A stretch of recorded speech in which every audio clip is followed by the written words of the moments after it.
please feel free to visit us at 831.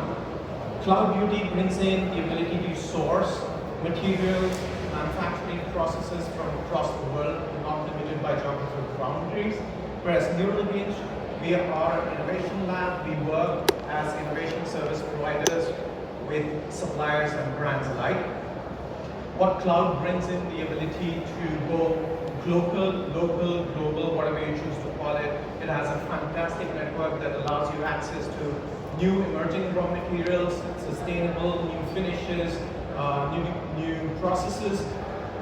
Neural Beach brings in the ability to innovate packaging that brings in measurable benefits for the end consumer, whether it's applicators, dispensing system, talking about eyedroppers, and I'll explain to you how ergonomics is a critical factor that Bryce just brought in.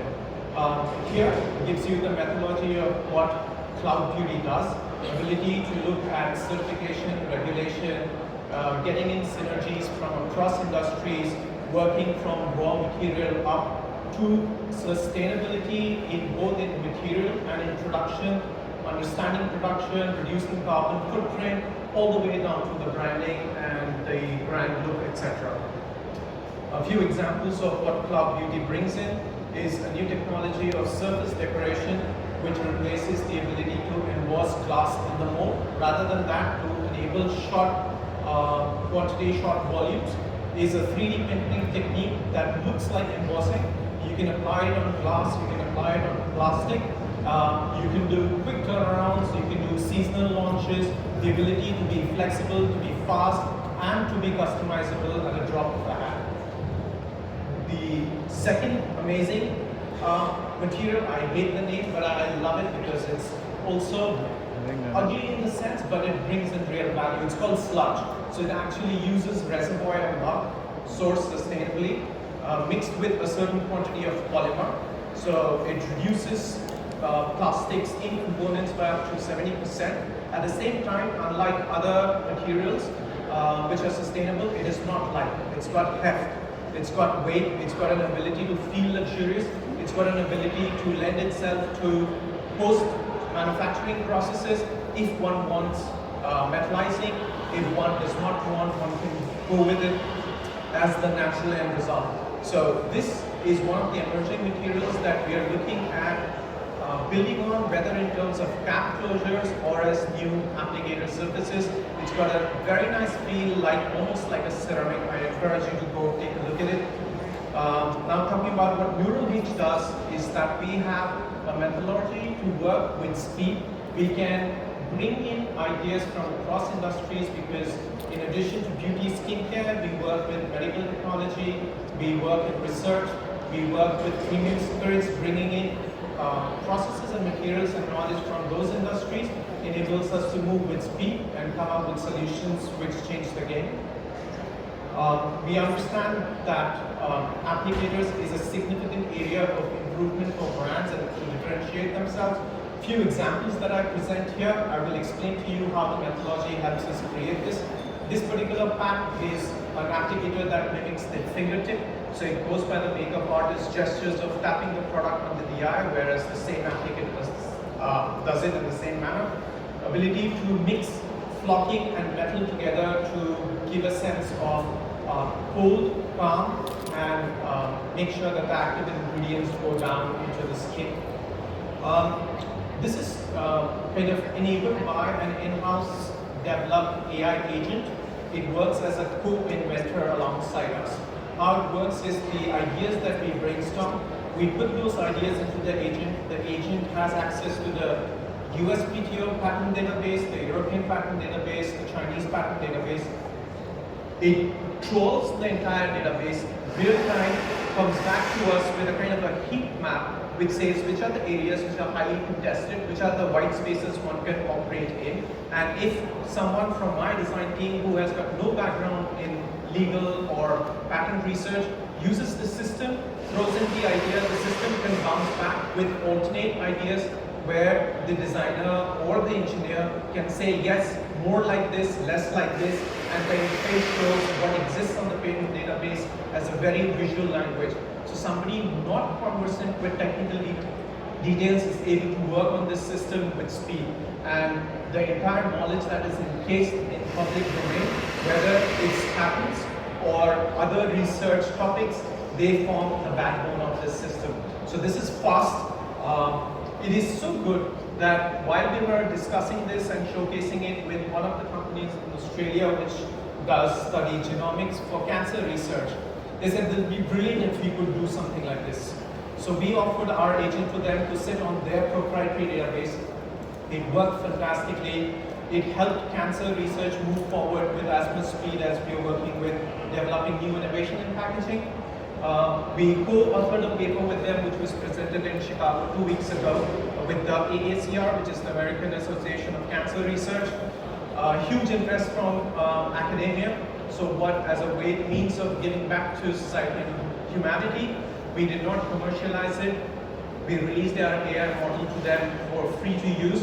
Anybody working in cancer research has access to our agent and they can use their own database to kind of operate, right? So this is to show that innovation does not have to be restricted to what we are interacting with our daily lives. We can cross-pollinate.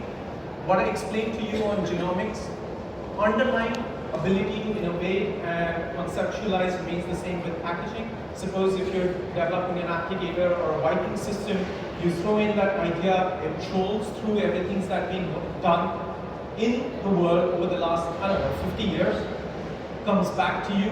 You as a designer, as an inventor, throw back ideas into it. It processes that. Sometimes they say that the AI hallucinates, and that's why industries like financial advice systems would not rely on it, because we don't want the money to be invested because it hallucinates. But in design, we let it work to our advantage. So when the system hallucinates, it throws up area which could be completely out of whack. So the person working on the system would say less like this. And when it hallucinates again and throws up another strange idea where we feel that it could have potential, we say more like this. And slowly we interact with the AI system as a co-inventor, as a brainstorm ability, whether it's in terms of just plain ideas or doing freedom to operate checks, claim analysis, anything that exists in the public domain which refers to the area that we are studying. Right? So all of this combined together adds speed, accuracy, more creativity, which help us produce these facts. Some of these facts you would be aware of, and I'll show them as ideas of how the systems help us invent and innovate on them. This is an applicator, which is a large size applicator, which should be not capable of coming out through the wiper because it's so large. What happens, this large size applicator goes in through the wiper, folds over itself, creates a zone where there is an area of very high loading of product. The other side gets completely white and is available for blending and for definition. So this is a single part applicator, but at the same time, due to the geometry, it has the ability to dynamically change itself when exiting the bottle or going back inside.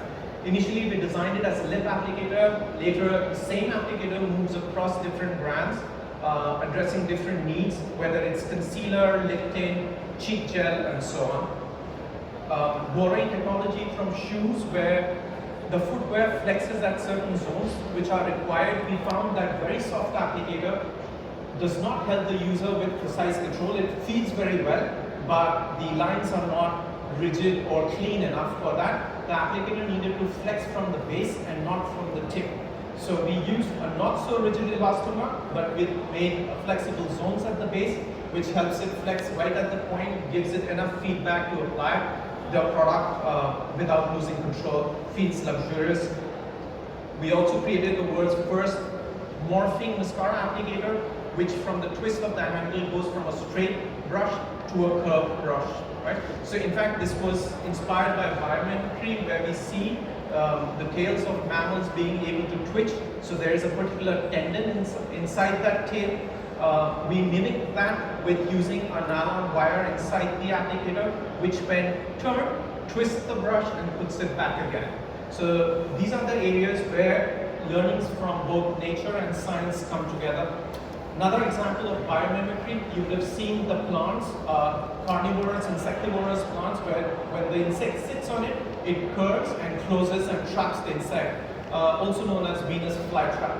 So understanding how this plant with no brains is able to predict, to understand the presence of the insect, react to it, and do what it's supposed to do with zero brain, right? It's all mechanical in some sense and chemical. Here we designed a wiper which has got tines on the outside. So one of the problem areas we saw is when we use a mascara, when we put in the applicator back into the vial, the wiper wipes the bulk into the cap, which over a period of time dries up, does not close the cap well, and creates a mess. So we would need an intelligent wiper that with sensors detects, oh, the applicator is coming in, it expands its ID, allows it to go in, but when it's coming out, it recognizes that now the applicator is coming out, I'm supposed to wipe. This requires brain, but the Venus flytrap has no brain. Borrowing understanding from geometry, we created this wiper with tines on the outside, which engages with the applicator when it is coming out. The tines fold inside, wipe the applicator, and when you're reinserting the applicator back into the vial, it opens up to a larger ID, providing no back wiper. Right? So it's intelligent geometric design which helps it work like a component, which looks like it has sensors, but it has just tactile feel that helps itself engage. Also wipers which are made soft, unanchor themselves from the lip of the vial quite easy unless it's a bi-injected wiper with a rigid top. Here if it's a complete soft wiper, we've designed fins into it with collapse when it goes inside the vial. Once it's inside the vials, the propeller-like fins unfurl and lock themselves, and even though being a single part soft wiper, it won't come out when the applicator tugs it, so it maintains the required full force. Packages which are gypsy friendly, on the go, nice, low profile. Here in this case, we designed a compact.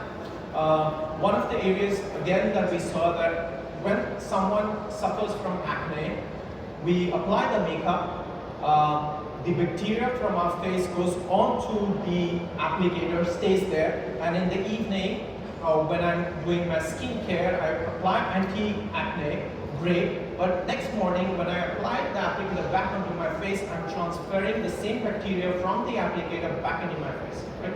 Even though I have given treatment to my skin, I haven't treated the applicator. Either every day I keep throwing the applicator, I'm spending on a new one, or we design this pack which automatically sanitizes the applicator when it goes inside the compact. So I'm going to go back to the slide if I can. Yeah, and sorry. Okay. So here you would see once you open the pack, you remove the applicator, you apply the product onto the face. After applying, you put it back, shut it. When you shut it, the side engages. Oh, okay, this shows how the pan is refillable, so the device stays with you. And when you shut it, the UVC activates, which exposes the applicator to the UVC light, which reduces colony count, which we verified through clinical trials. The colony count decreases under 10%, so the bacteria does not reproduce any further, so that gets rid of the acne faster than the more traditional techniques. The ability to understand how old gestures from ancient techniques merge with new science, new gestures. Here this is a scalp care treatment where one of the properties of bronze is used in Ayurveda for scalp treatment. So this is a mix of traditional techniques of teakwood merged with high performance elastomer and bronze together, bringing in a beauty tool that activates the scalp. Like I said, in addition to skincare and beauty, we also have exposure into spirits where we identify what the sense of luxury entails, how these gestures could be transformed from one place to another with ease, understanding how brands work with new packaging, new story, new gestures. All of this enabled through the AI system that we use, and our sourcing partner Cloud Beauty enables us to dream of these concepts and bring them into execution. Feel free to reach out to us. Again, we are at A31. You can come experience the materials I just showed you, take you through new innovations that we are working on, and thank you for your time.